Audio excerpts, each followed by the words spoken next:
PS 127 में तहरीक इंसाफ की rally, Nishtar park में जलसे की इजाजत मिले या ना मिले, जलसा हर हाल में होगा, ये कहा गया है तहरीक इंसाफ की जानिब से। मजीद क्या कहा गया है ये जानेंगे नुमाइंदा वक्त न्यूज AK मोहसिन से। AK मोहसिन, बताइएगा, जलसे की इजाजत तो नहीं मिली निश्तर पार्क में, मजीद क्या कहते हैं तहरीक इंसाफ के रहनुमा?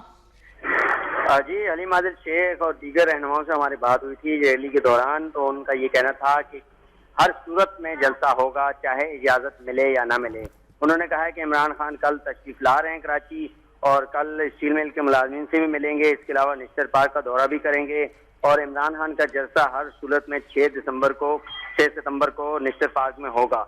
जब उनसे पूछा गया कि जब इजाजत नहीं मिली तो कैसे जलसा करेंगे, उनका कहना था कि वो हर सूरत में जलसा करेंगे, ये PTI ने तय कर रखा है और जलसा हर सूरत में होगा। जी ठीक है, इजाजत मिले या फिर ना मिले लेकिन जलसा 6 सितंबर को बहरहाल होगा। AK मोहसिन हमें बता रहे थे, आपका शुक्रिया।